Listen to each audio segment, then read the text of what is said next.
bem com vocês? Hoje eu estou aqui na Livraria Lê, vou receber um convidado super especial, porque hoje eu quero convidar vocês a conhecer uma história fantástica, isso mesmo, uma história fantástica, de um mogiano aqui de Mogi das Cruzes.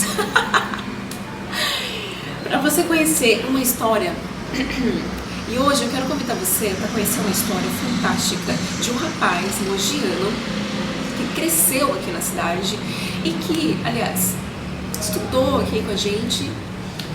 Hoje eu tô aqui na Livraria Lê, a Livraria Estância dos Reis, em Mogi das Cruzes, esse espaço super aconchegante onde você respira conhecimento e cultura. E trago pra vocês um entrevistado, gente, super especial, tô até emocionada de falar isso pra vocês. Ele é um rapaz jovem, 31 anos, e ele tem uma história incrível que você precisa conhecer. Por isso, fica comigo até o final do vídeo, porque hoje vai ter muita inspiração pra você. Gente, estou emocionada aqui ao meu lado, como eu falei pra vocês, tá o Luiz Guilherme. O Luiz, ele tem uma trajetória muito bonita dentro da música clássica. Hoje ele já é maestro na Europa, aliás, ele já chegou maestro na Europa, né? Isso tem mais de 10 anos. Ele vai contar pra gente como foi isso.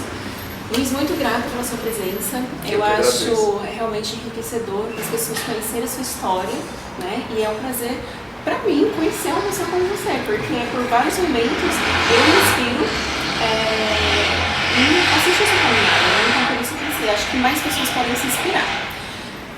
Luiz, conta um pouquinho pra gente como ou quando, que momento que você decidiu, que você falou assim, eu nasci pra música, eu quero ser músico, é pra música que eu quero viver. Olha, eu acho que foi muito cedo, na verdade, a partir do primeiro momento que eu tive contato com a música, não foi uma decisão lógica ou intelectual, foi um sentimento mesmo, foi uma sensação. Eu tive contato com aquilo e gostei muito daquilo e passei a precisar de música. Isso já criancinha, aos 5 anos de idade. Foi um instinto.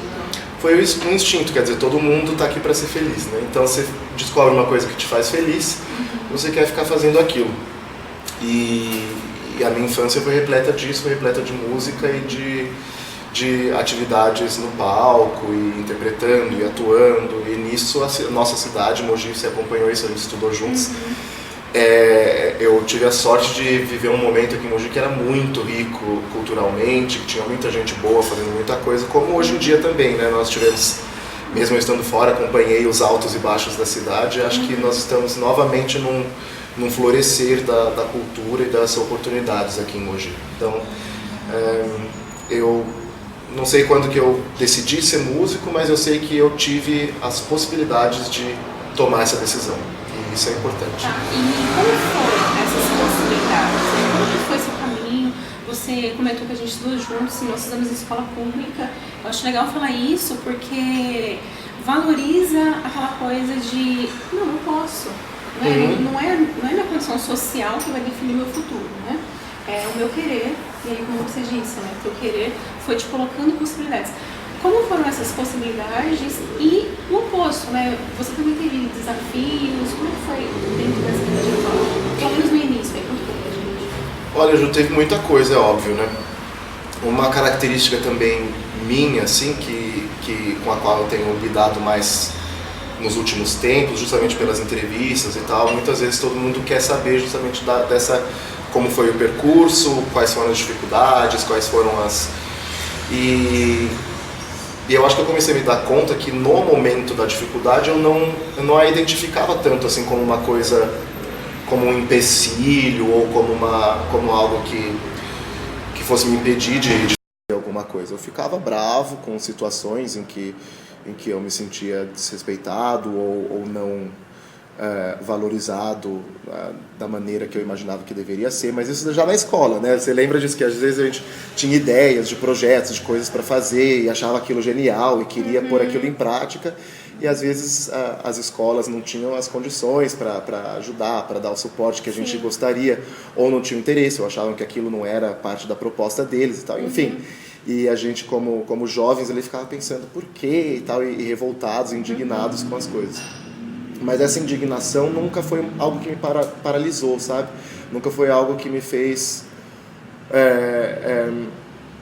que me fez sucumbir ou pensar, poxa, eu acho que não é pra mim, eu acho que eu não vou conseguir. E quando em nenhum momento você pensou assim, não, acho que esse caminho não é pra mim? Teve um momento na minha vida em que a mensagem foi tão forte, tão direta de que não era pra mim, que eu pensei, poxa, será que eu tô enganado mesmo? Será que eu vivi uma farsa a vida inteira? Mas logo em seguida já percebi que aquilo era uma confusão que não tinha a ver comigo, que era de quem... E como que você se distanciou dessa percepção? Ju, acho que isso também é importante, porque era outra coisa que eu queria dizer, que é muito importante. Eu não quero jamais tentar ser um exemplo de algo que a gente vincule com superação, ou com... Quando eu digo que eu nunca me paralisei, eu não estou dizendo que as pessoas têm que ser como eu sou. Eu acho que tem muita gente que... Quer dizer, cada pessoa é diferente e tal, e as pessoas que sofrem algum tipo de privação na vida, quer seja uma privação porque estuda numa escola ruim ou sem condições, quer seja uma privação porque sofre algum tipo de preconceito, o que quer que seja, essas pessoas têm todo o direito de sucumbirem, de não conseguirem, de não superarem, quer dizer, eu não acho que a gente tenha que valorizar a superação dessa maneira que nós brasileiros aprendemos há 500 anos, quer dizer, desde o começo da fundação do país do jeito que o país é hoje, nós fomos tirados do direito de escolha. A nós foi subtraído o direito de escolher como a gente quer viver. O índio estava lá e foi dito a ele, vocês vão viver assim, vocês vão viver dessa forma. E daí, mesmo a resistência, os movimentos de resistência, hoje em dia a resistência negra, que é tão importante, que é uma coisa que é central, uma questão central para o nosso país, para a sanidade do nosso país, das pessoas, né? Se reconhecerem a sua história. Todas as resistências que nós tivemos já são uma coisa, já são um movimento de superação que a gente já está tendo que fazer mais do que pessoas que vivem em sociedades em que elas não são confrontadas com isso. É que quando eu digo assim da superação, é que a gente entra num movimento, né? E você tenta, não você, as pessoas tentam se superar as expectativas do movimento. E é diferente de você se superar, né? Você se compreender a ponto de falar, poxa, eu quero isso, pronto. E aí você segue o caminho. Eu acho que isso é justamente a chave mesmo da coisa. Como eu disse, se as pessoas são privadas de diversas formas, não cabe a mim dizer, não, mas você tem que enxergar além, você tem que sair da caixa, você não tem que nada. Cada pessoa que ela... Você não sai da caixa, entra dentro de você... Isso de entrar dentro de você, eu acho que é realmente um caminho extremamente positivo, porque, como você disse, não se trata da superação em si, mas se trata de você não se auto-impor limites. Sim. Pode ser que a sociedade te imponha esses limites, que você tenha a impressão que você não tem as mesmas condições, as mesmas chances, ou que você de fato não tem as mesmas condições, as mesmas chances. Eu não vou dizer que se você quiser você vai conseguir, mas você pode querer. Sim. Você pode querer, você pode tentar, e se der errado, deu errado, se der certo, você conseguiu. Agora, se você não o errado e o certo... Não tem como a gente definir isso, exatamente. Então, eu acho que nós somos, em última instância, os responsáveis por tomar as rédeas da situação, apesar de qualquer coisa, e dizer, não, mas eu vou tentar. Estão dizendo que não pode, mas vamos fazer. E nesse sentido eu acho que esse tipo de superação é uma coisa que a gente pode sempre buscar, sem a expectativa de que fazer mais do que alguém. Da meritocracia, né? Eu vou fazer mais, porque se eu fizer mais e eu conseguir provar que eu sou bom, daí vai dar certo. Não. Pode ser que não dê. É bem provável que não dê, pra falar a verdade, porque bom, eu não falo essa parte. Pois é. Enfim, a gente não sabe, a gente tem que trabalhar com apesar das probabilidades. Né? A gente tá falando, é bem provável que, mas se eu fosse trabalhar com probabilidades, eu jamais teria feito as coisas que eu fiz. Eu acho que só para definir o que eu não ia falar, eu acho que cabe a frase assim, há mais mistérios entre o céu e a terra, né, do que a nossa vã filosofia pode compreender. Pode compreender. Então acontecem muitas coisas no meio do caminho que não estão na nossa alçada para definir o porquê que fulano mereceu e ciclano não mereceu. Exatamente. Sem dúvida. É por isso que eu venho de uma tradição assim que kardecista, minha família é toda kardecista, e falo abertamente disso porque sou uma pessoa de muita fé, na verdade. Kardecista, cresci ouvindo muito essa coisa do mérito e pelos méritos e tudo mais. Eu acho que isso é uma visão deturpada até dentro do próprio kardecismo, porque causa e efeito é uma lei da física e tudo mais, e é óbvio que isso existe. Mas, como eu estava dizendo, há muito mais entre céu e terra do que a nossa vã filosofia ousa entender e compreender. E eu acredito muito nisso hoje em dia. Eu acho que a minha história, a minha vida, ela é repleta de situações em que é óbvio que aquilo foi se desenvolvendo como se desenvolveu porque eu estava preparado, porque eu tinha construído uma coisa, porque eu tinha estudado, ou isso ou aquilo, mas o fato de eu estar ali, naquele momento, com aquelas pessoas, naquela situação, não foram influenciados por mim, necessariamente. E então tem muitas coisas mesmo que a gente não tem controle e nesse sentido precisa ter muita gratidão. Não precisa de nada, mas eu gosto de sentir também. muita gratidão. Legal essa nesse coisa sentido. de você colocar que ninguém precisa, não precisa de nada. Porque quando eu digo a você que você precisa, eu já estou te colocando um padrão. Exatamente. Só que esse padrão, ele é composto com a minha história, com a minha vivência, e aí quando eu digo que você precisa, eu estou jogando a minha história em cima de você. Exatamente. E você só vai dar certo se você seguir meu caminho. E daí o que é dar certo, né? Como se você soubesse o que é o certo, a gente não sabe nem pra gente, vai saber pros outros, vai impor pro outro aquilo que ele... Porque se a gente soubesse tanto o que é bom pra gente, será que a gente estaria numa geração que tem tanta depressão, que tem tantas tanta ansiedade, dificuldades, né? Tem tantas crises que levam hoje ao suicídio. É um assunto pesado, mas eu sempre comento porque eu acredito nas minhas crenças que esse autoconhecimento ele é muito profundo. Exatamente. Ele é uma coisa que vai além do que qualquer padrão que alguém te diga o que fazer. Exatamente, e autoconhecimento talvez nessa visão de superação clássica, a ferramenta mais adequada para qualquer tipo de avanço ou de expansão da personalidade, das possibilidades que a pessoa tem, é o autoconhecimento, né? Então é nesse sentido que eu acho que apesar de qualquer tipo de privação ou de dificuldade,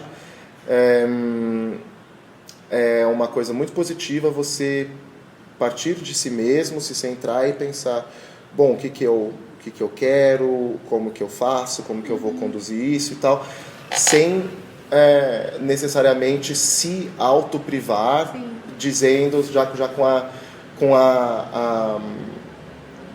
uma ideia pré-formada de que eu não posso, de que eu não consigo, ou de que existem as dificuldades, eu vou chegar ali, vai ter um obstáculo e tudo mais. Eu não pensava muito nisso.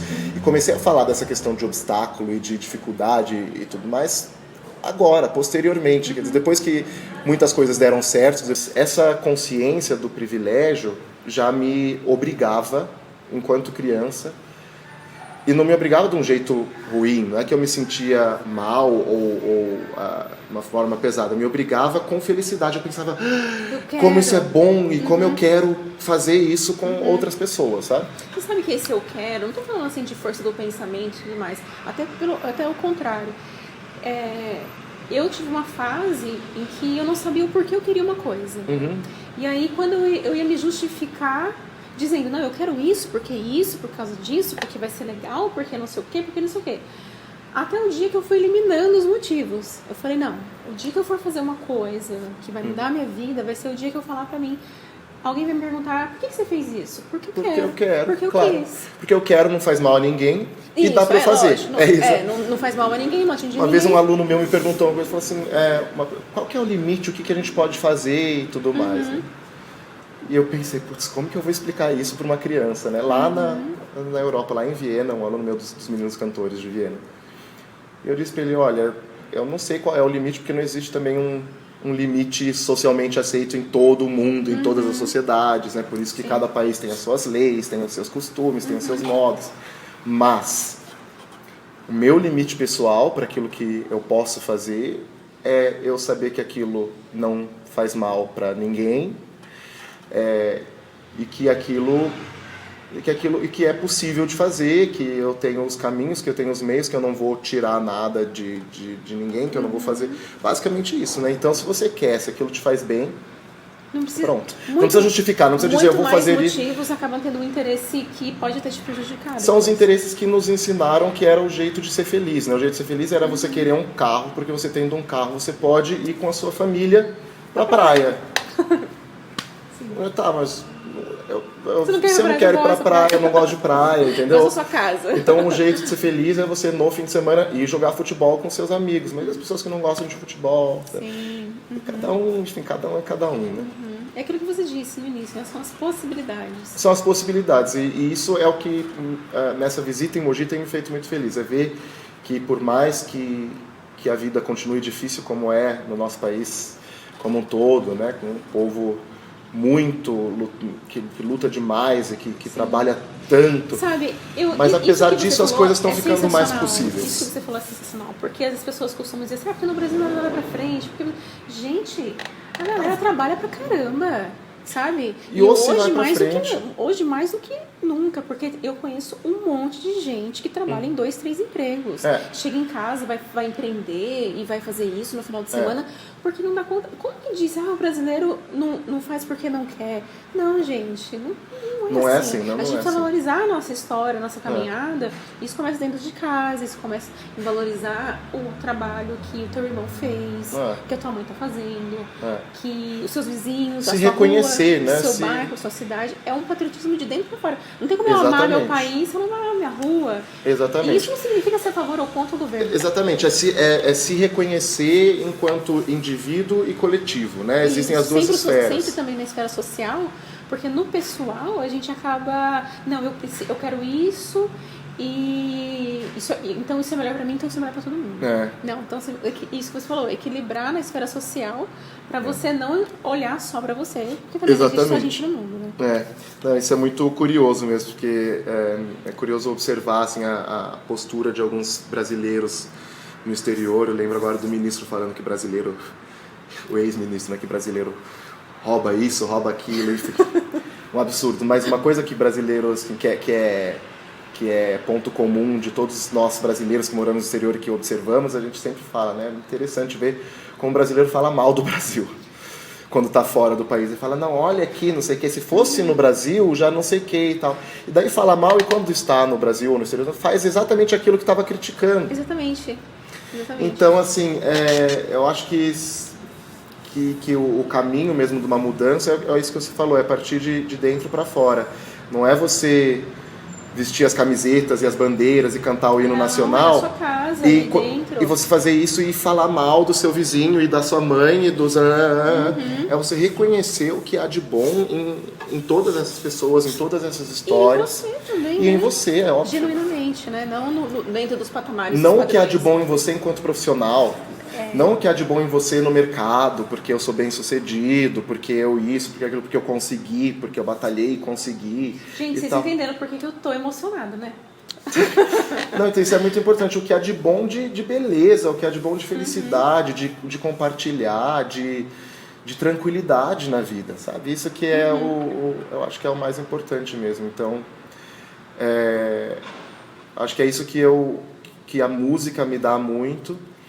E que eu gosto de compartilhar. Voltando à pergunta de quando eu quis ser maestro, foi no momento em que eu percebi que era um jeito de repente dar uma viabilizada nisso. Não parar em você. De não parar em mim. Eu estudei, o instrumento que eu estudei a infância, a adolescência toda foi o piano. Fui fazer mestrado em piano lá fora e tudo mais. E é engraçado que as pessoas às vezes do meio, justamente com essa ideia de o que é a realização? A realização do pianista é ser o pianista solista, mas eu estudava piano enquanto instrumento. Instrumento para quê? Para a minha felicidade, para a felicidade de quem está junto de mim.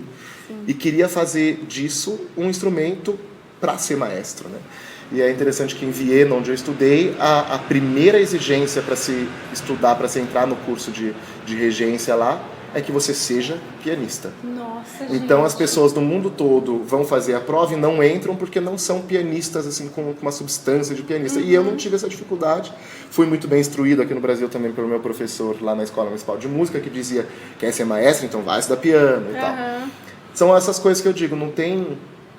Agora eu vou ficar falando da dificuldade, do problema, não, eu vou falar desse meu professor, que tinha essa consciência que me levou à Academia de Viena, em que gente do mundo todo é barrado nessa fase porque não sabia disso. E eu fui saber disso aqui, numa escola de música pública em São Paulo. Olha que lindo. Então, não vou dizer que todo mundo vai dar certo, que todo mundo tem essa chance. Não, a chance que eu tive é minúscula. É uma chance que tinha que ser muito mais expandida, tinha que ter muito mais escolas com essa qualidade. Mas a sua vontade trilhou isso. A minha vontade, os caminhos, sei lá. Sua gratidão, a soma do... Tudo isso, a soma das coisas todas foi o que possibilitou. Por isso que também sempre que acontece alguma coisa na minha vida e o povo da minha família, as pessoas, meus professores, meus ex-professores, meus colegas, como você, vêm e me dão os parabéns e tudo mais, sempre tem um momento em que eu começo, aquela coisa começa a ficar tão grande que eu penso, gente, não, mas espera aí, deixa eu explicar para vocês, fomos nós.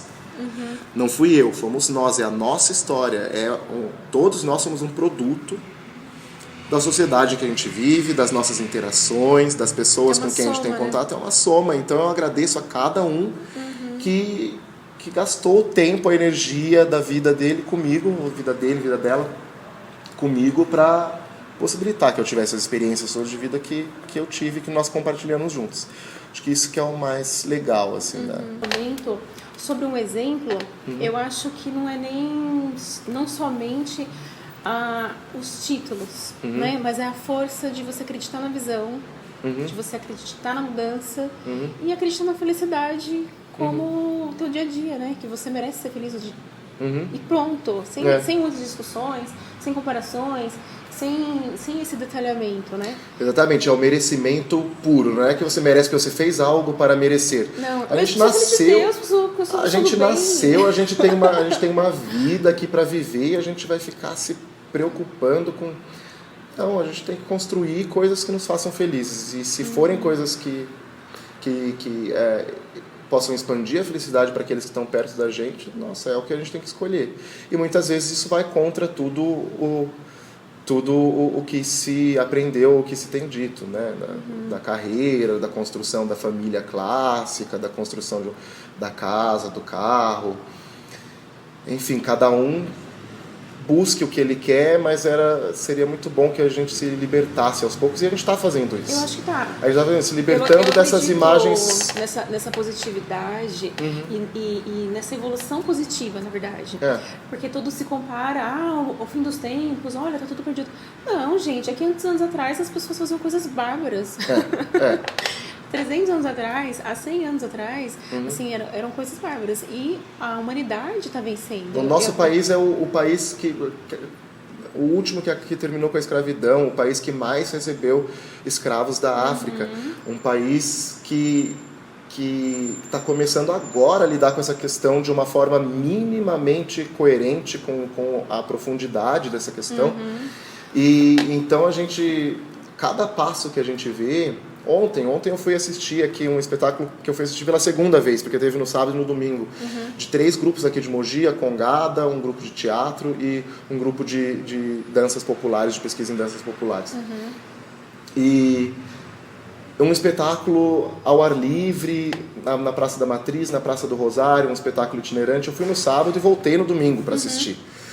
E esse frio, não sei o que e tal, e aquele povo ali falando de resistência negra, com um espetáculo esteticamente impecável, uma beleza linda, compartilhando aquela coisa, aquela energia e tal. E eu pensava, que maravilha que isso existe. Sim. Assim, enquanto havia muita gente que ficava falando, nossa, mas só tem 50 pessoas assistindo, né? Eu pensava, gente, mas existe. Sim. Isso aconteceu comigo no sábado. Eu fui ao teatro, aqui em Mogi mesmo, para assistir o grupo Herança Cultural Capoeira. E aí ele traz essa coisa da escravidão, né? Da libertação, né? E ainda, se você olhar, nós ainda somos escravos de vários hábitos. Claro, sem dúvida. Né? E principalmente dessa coisa... Do pensamento em achar... É uma escravidão você achar que nada melhorou. É uma escravidão você achar que... Se você falou, não, só 50 pessoas... Não, gente, é muito, porque além de ter tido uma iniciativa muito legal, que já é maravilhosa, a iniciativa já é e se exporem, outras vieram para assistir. Né?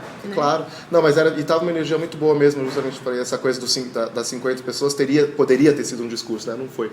Porque as pessoas estavam todas celebrando aquilo ali. Eu acho que esse tipo de celebração... Eu acho que menos é mais. E ontem mesmo, depois daquilo, a gente estava passando ali com os amigos pelas praças aqui de Mogi do Centro e tal, e eu falando, nossa, que bonito, né? Como tá bem cuidado, isso e aquilo, e que bonita essa praça, que bonito esse canteiro.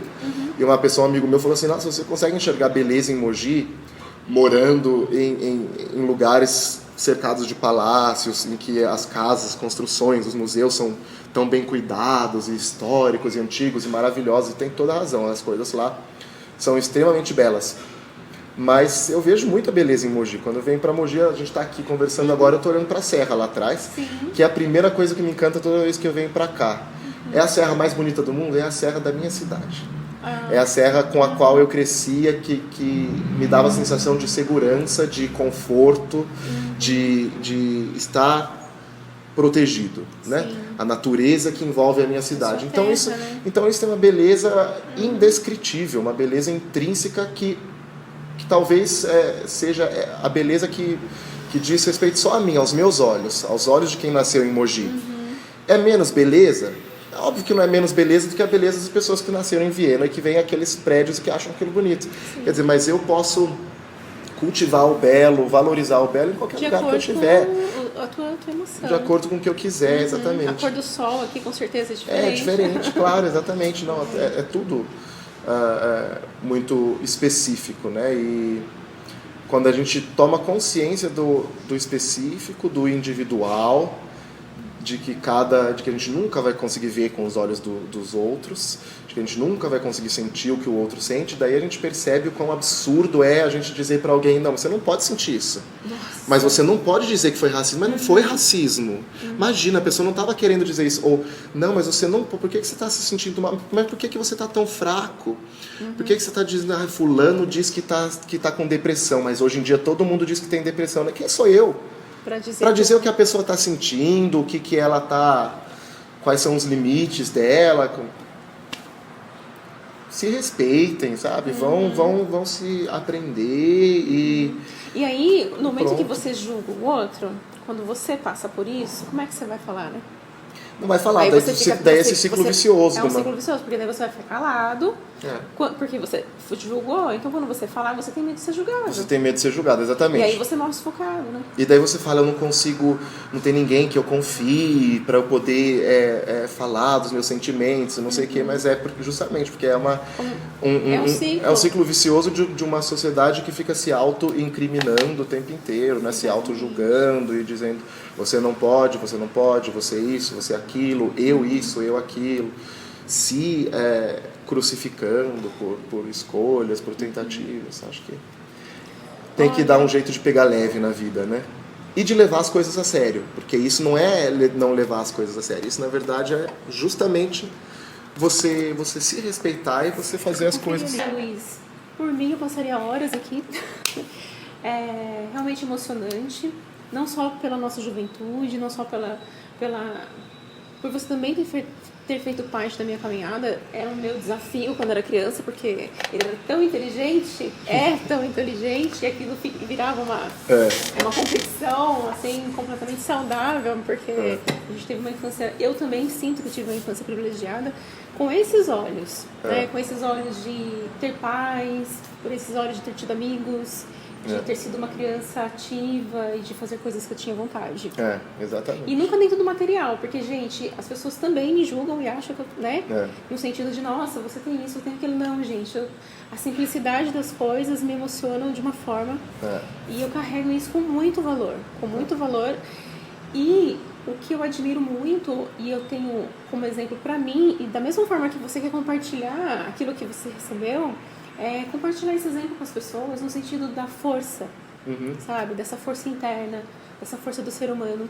E do nosso redescobrir, né? Da gente recuperar o nosso poder. Exatamente. Recuperar o nosso poder interno.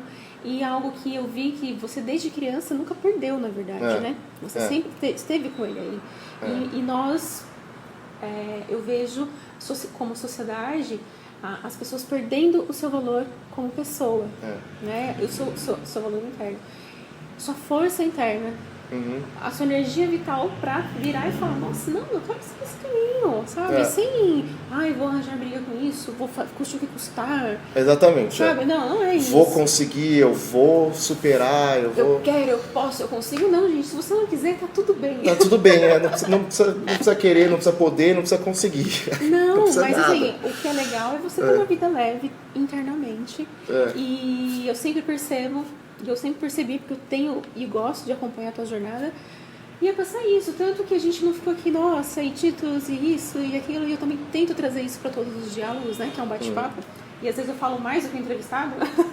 Comigo não dá isso, porque eu falo muito desde sempre, que você sabe. Não, mas eu corto, não tem jeito. A gente ficava falando um em cima do outro, exatamente. Como estamos agora. Tipo, exatamente assim, porque eu acho que o jornalismo, ele pode também ir além. Né? Claro. Eu não preciso só ser uma perguntadora. É claro, uma coisa neutra, né? Sem... Não, eu tenho a minha parcialidade sim, eu tenho as minhas preferências sim, e eu acho que quanto mais a gente tem as nossas preferências, mais vai afunilando pessoas que também pensam ali semelhantes. Claro. E o legal é você descobrir dentro dessa semelhança mais diversidade, mais pensamentos, aí eu falar, puta, que da hora, ele é diferente. Olha, ele não pensa igual a mim, e ele tem razão. Exatamente. Ou tem sentido, a palavra que você quiser dar, né? Não tem a ver com... Não, com certo e eu errado. só vou fazer coisas que todos estão fazendo iguais. Eu ia encerrar, mas já comecei outro assunto. É assim, eu tô muito grata mesmo de poder compartilhar esse momento com as pessoas, de você no canal.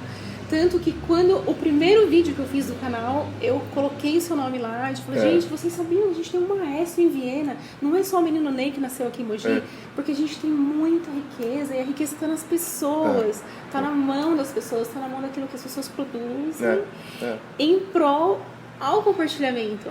Então por isso que o match deu tão certo, sabe? Eu não tenho pauta, não tenho um papel aqui pra fazer uma pergunta. Eu falei, gente, o que eu vou perguntar pra ele? Acho que a gente nem fez pergunta, né? A gente só ficou... A gente só deu... Por quê? Porque essa diversidade que é respeitada, né? E isso acho que foi desde sempre. E...